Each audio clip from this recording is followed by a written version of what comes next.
So I've got a question. Durianrider, would you get on the Joe Rogan podcast? Would you do a podcast with Joe Rogan? I'd like to. I listen to Joe Rogan. No hate towards Joe. I think he has some interesting guests on there. I'd be on there, but there's no fucking way. This is not a challenge or reverse psychology. I'm just being honest with you. There's no fucking way Joe would have someone like me on his show.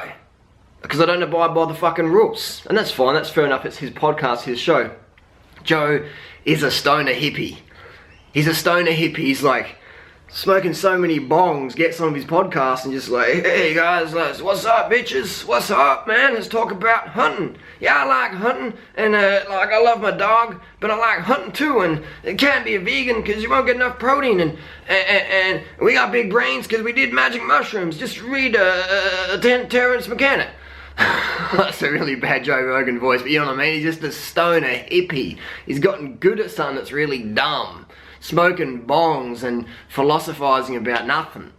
And he's good at verbalizing shit, but he's gotten really good at something that's really dumb. Getting stoned and talking about nothing. Just talking about distractions. He has a few people on his show, the token vegan here and there, but more politically correct vegans.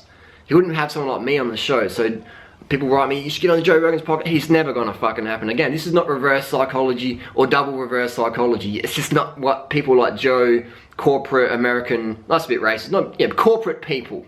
Corporate Hollywood bullshit. Yo man, I'm trying to be like a hipster here. Stoner hippie. My tip to Joe, get off the fucking bongs, mate. Get off the fucking bongs. Because some of the shit that dribbles from your mouth, man, it's just like crazy, man. But I do thumbs up to Joe for being transparent, for being on steroids. I think that's really good. A lot of guys on steroids are not transparent about it. So I give a thumbs up to Joe Rogan for being transparent about his steroid usage and for his bud usage. So I can't give him too much shit. I call him a stoner hippie, but there's a lot of stoner hippies out there who say I don't do drugs, but they do. So I do give Joe thumbs up for transparency, because a lot of people, if I said, oh, Joe's obviously stoned on steroids, and if Joe wasn't transparent about it, people are, oh, you're just a hater doing it. I'm not a hater. I'm just saying it how it is. Calling a spade a spade. Joe's a stoner hippie, dribbles a lot of shit. I think he's got a lot of potential. He's got a big audience base. And I would like to see him not making doing drugs cool.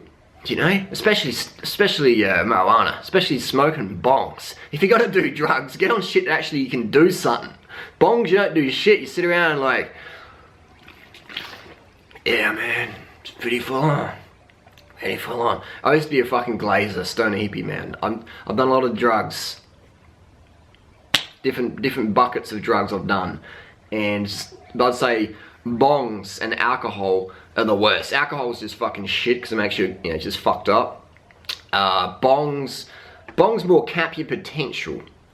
They more cap your potential in life. So I'll see people who get off the bongs can do more. People say, oh, but such and such smokes bongs. He's really successful. She's successful. So you imagine if they fucking got off it, man. You put me on any fucking bike, I'm gonna smash cunts on my bike.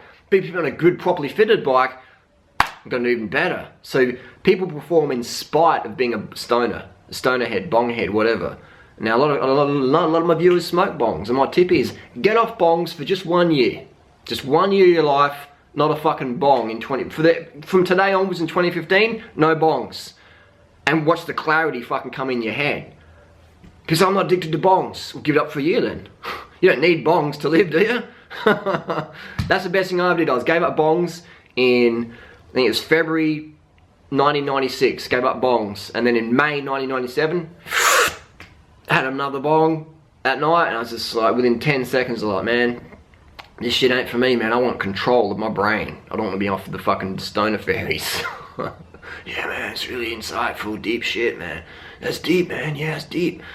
So that's my tip there. I would also like Joe to be more outspoken about steroids in the UFC. But again, he's got his, Uncle Dana's got his fucking pocket. He's got his money wrapped in hundreds on fucking Joe Rogan's nuts. So if Joe says too much, Dana just clamps that fucking hand of nuts. So Joe can't be too outspoken. And that's cool, everyone's, it's the world we live in, man. That's my tips, that's no hate, just my comments and criticisms. Not hating, just saying, honestly, I would be on the Joe Rogan podcast, but I'm not the sort of person that does well, would be selected. Joe Rogan podcast, mainstream, stoner hippie media. And people like me coming in and dropping truth bombs, you can stay at the door, Durianrider, you can stay at the door. That's just how it is. And again, that's no hate towards Joe. I understand the pressure that's on him to be a sellout stoner hippie, just telling people good things about their bad habits. You know, have a token vegan on now and then just to pretend that you're like open-minded or whatever. But have Dave Asprey on like 4 or 5 times and promote your fucking alpha brain shit. Vegans won't get enough protein and the brain isn't good. So eat meat and buy my alpha brain.